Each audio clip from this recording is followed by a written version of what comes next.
कालांतर जो ऐतिहासिक धरती रही है आज़ादी के आंदोलन से लेकर के, अगर हम प्राकृतिक, अभी आपने कहा था प्राकृतिक सौंदर्यता की बात करें, तो ऐसे में आप कालांतर के लिए क्या कुछ खास?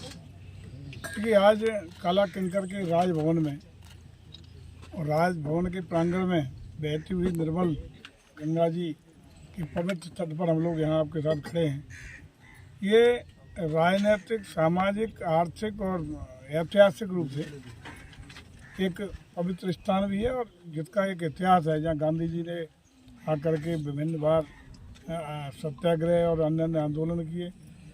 भारत की पूर्व प्रधानमंत्री आदरणीय इंदिरा जी का कई बार यहाँ आगमन हुआ। ऐसे ऐतिहासिक स्थल पर आज हम माननीय अध्यक्ष जी, आदरणीय रानी साहिबा सतना सिंह जी और हमारे पार्टी के तमाम पदाधिकारी और जनप्रतिनिधि लोग यहाँ इस गंगा के तट पर उपस्थित हैं।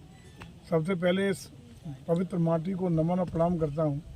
और निश्चित रूप से हमारी रानी साहिबा से मुलाकात हुई थी, अधिकारियों के साथ आपकी बैठक भी मैंने कराई है और एक योजना रानी साहिबा के भी दिल दिमाग में है कि यहाँ के पर्यटन की दृष्टि से ऐसा कुछ करने की योजना बनाई जाए जिससे तमाम देशी और विदेशी पर्यटक यहाँ आके धार्मिक रूप से पर्यटन की दृष्टि से ऐतिहासिक इस स्थल को निहार सकें, देख सकें और पर्यटन की दृष्टि से इसे विकसित किया जा सके।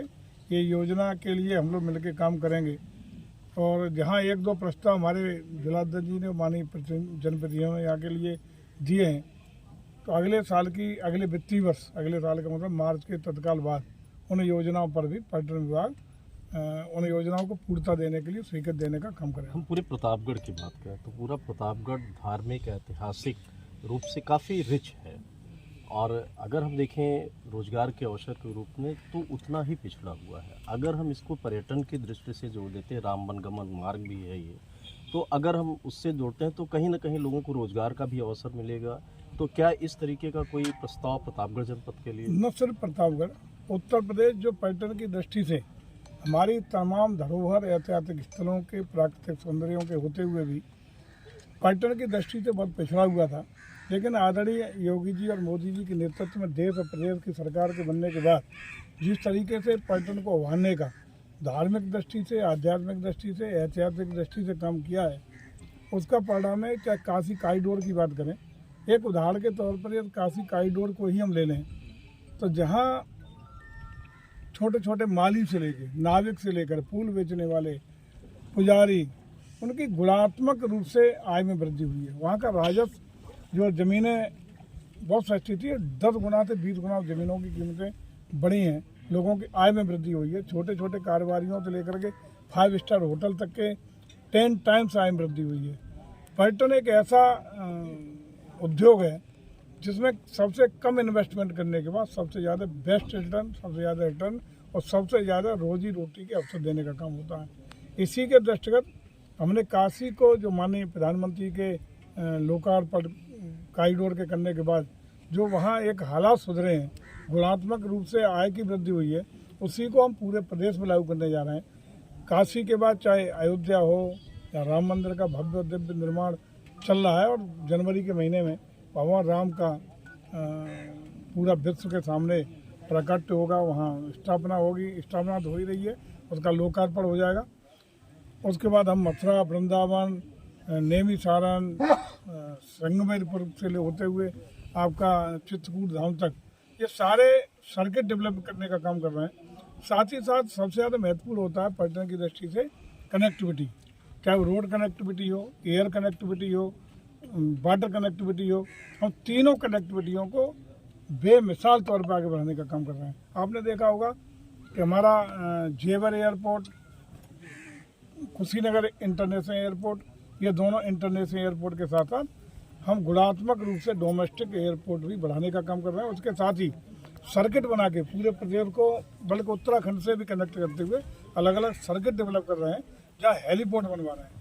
हेलीपोर्ट में 2 हेलीपोर्ट, गोवर्धन और आगरा, ये आपके अगले महीने तक, बरसात का मौसम है, बरसात की खत्म होती है, हम लोग पूरी विधिक प्रक्रिया उसकी पूरी कर चुके हैं, कंपनी भी तय हो चुकी है, उसको भी PPP मॉडल पर शुरू करने जा रहा है। और ये सर्किट जो होंगे आम जन को, आम पर्यटक को बहुत सुगमता के साथ रीजनेबल निर्धारित दरों पर हेलीपोर्ट हेलीकॉप्टर के द्वारा उन सर्किट्स पर तीर्थ यात्रा, पर्यटन यात्रा ये कराने का काम शुरू कर रहे हैं। एक अहम हम लोग कनेक्टिविटी के मामले में आपने देखा होगा उत्तर प्रदेश के हालात क्या थे।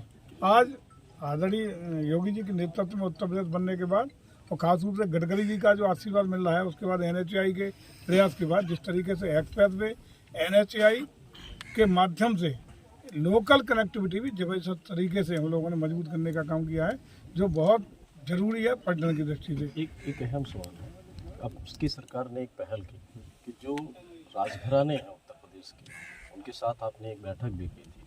उस बैठक में था कि जो उनके किले हैं उनको हेरिटेज के रूप में जो है विकसित करने का, ताकि पर्यटन के दृष्टि से बढ़ावा मिल सके। देश की सबसे बेहतरीन टूरिज्म पॉलिसी उत्तर प्रदेश में 2022 में दी है।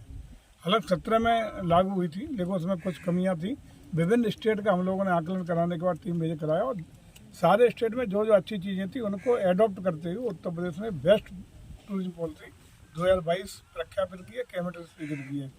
उसके आधार पर जितने भी उत्तर प्रदेश में हेरिटेज प्रॉपर्टीज हैं, किले हैं, रियासतें हैं, रजवाड़े हैं, इन सबको भी विकसित करने का मन बनाया है। और ख़ास रूप से जो लोग PPP के आधार पर या अपने निजी स्रोतों से इस तरह की पर्यटन की सुविधाएं डेवलप करना चाहते हैं, अपने हेरिटेज प्रॉपर्टी को विकसित करना चाहते हैं, पर्यटन के रूप में, होटल के रूप में, पर्यटन स्थल के रूप में, उनको हम 25% सब्सिडी के साथ साथ तमाम अन्य इंसेंटिव से भी देने का काम कर रहे हैं। रानी साहिबा से बात हो गई है, अभी अधिकारियों के साथ बैठक करा दी मैं शुरू में ही कहा, और मैं समझता हूँ कि इस किले के बारे में भी, यहाँ की प्रॉपर्टी के बारे में जैसा आप चाहें उस तरीके से उत्तर प्रदेश पर्यटन विभाग आपके सहयोग के लिए तत्पर रहेगा और काम करेगा। और निश्चित रूप से न सिर्फ यहाँ के लिए, प्रतापगढ़ सहित अन्य जितने भी हमारे प्रदेश के जनपद हैं, उन जनपदों में भी जो जो संभावनाएं पर्यटन की दृष्टि से हो सकती हैं, उन सबको दोहन करने के लिए, उन सबका सदुपयोग करने के लिए उत्तर प्रदेश का पर्यटन विभाग तत्पर है। निश्चित रूप से हम लोग गंभीरता से ऐसी सारी व्यवस्थाओं को, संसाधनों को पर्यटन की दृष्टि से बढ़ाने का काम करेंगे। और सरकार की ओर से जो 2022 पर्यटन नीति में संसाधन, सुविधाएं, इंसेंटिव, सब्सिडीज हैं, उन सबको पारदर्शिता के साथ उन लोगों को जो राज्य रजवाड़े उनको उपलब्ध करने का काम करेंगे। बहुत बहुत धन्यवाद।